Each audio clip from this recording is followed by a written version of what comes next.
Joe Morales, Harvest Talent, Joemorales.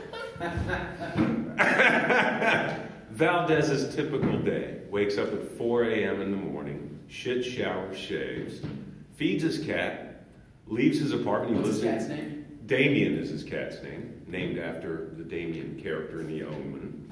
No. He's on the 18th green, wiping the crumbs from his shrimp salad sandwich off of his cashmere sweater. And he's smiling. Now you tell me, is that ridiculous? Everything you're saying, Angel, it sounds like a real good motive to want to murder somebody.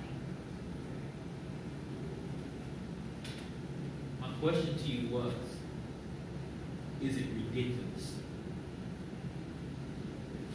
God! I think he's kind of real in that sense, black and white, kind of like, that's wrong, that's right, Oh, yeah. shit, you know? Yeah. He's real, he's real fucking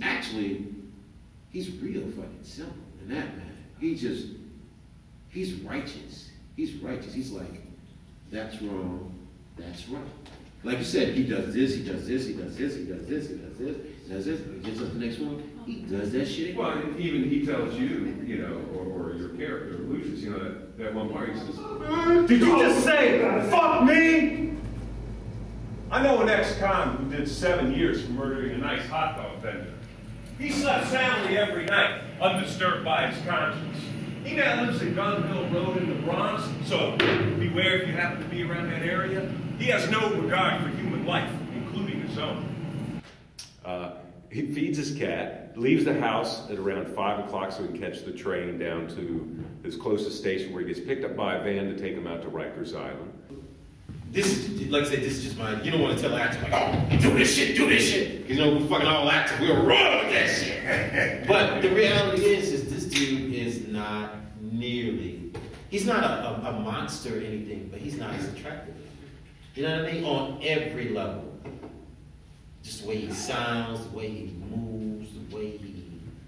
I would like to take this late model sports utility vehicle and drive it through his front door, accelerate past his bathroom, and come to a violent, crashing halt right on top of his head. But the law prohibits me. He has a 6 o'clock a.m. briefing every morning. After the briefing, he goes to the staff cafeteria, he has coffee and a donut, and his day begins.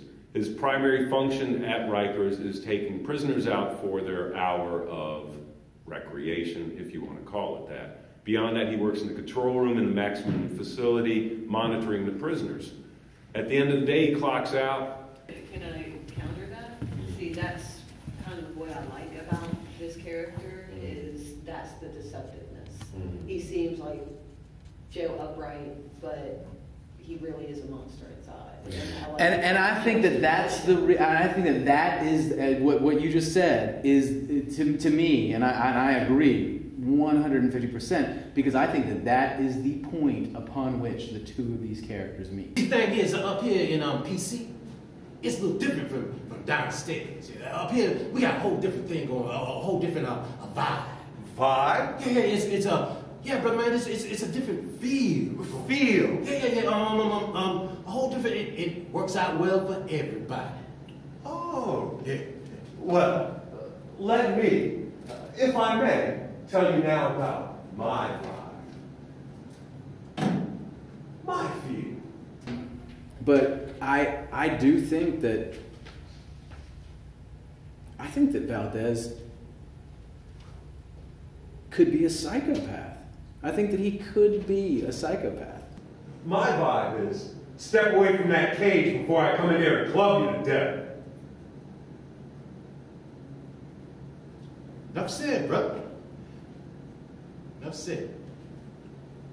Same process to get home. He goes to a local watering hole where he is a regular. He has a couple of drinks.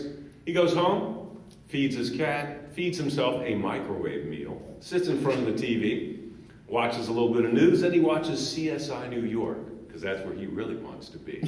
I think that he proves what Angel says, is that, you know, just because you have a shitty life or whatever, I mean, you know, maybe he didn't have a shitty life, but he just fucking believes these things, and he would like to drive over someone's head and smash it.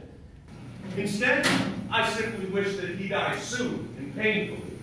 Whenever I see him, I say, I wish you die soon and painfully. Before I became a corrections officer, I worked for the Department of Sanitation hauling garbage. It used to amaze me the valuable items people would cavalierly discard.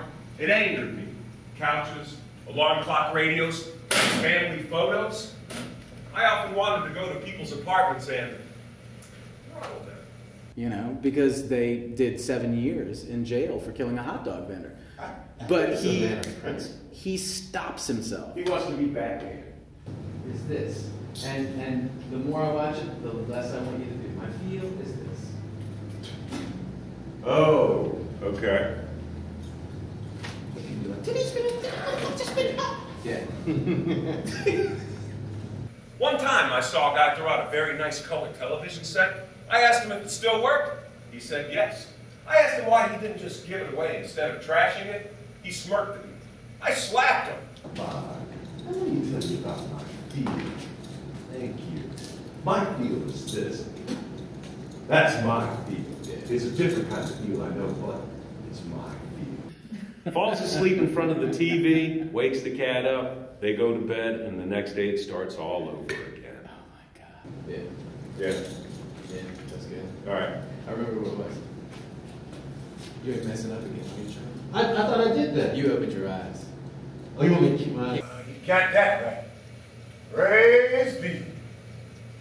Hey, Lou, ask you something. You ain't messing up again, are you, brother? Nah. I heard you turned down an interview, some sort of life story for Court TV. You know, the being saved. He says, you know, I am a good man because I choose to be. I go to work. I pay my taxes. I obey or I observe the law. I didn't kill 8 people. Yeah. You know? I think he's made a conscious decision. People think everything is replaceable. Everything is not replaceable. People believe they go through life accumulating things. That is incorrect. People go through life discarding things, tangible and intangible, replaceable and priceless.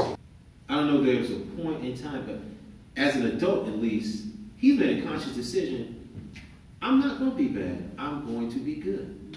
And people who are bad offend him. And he wants to be Batman. And he wants to be Batman. And he wants to be Batman.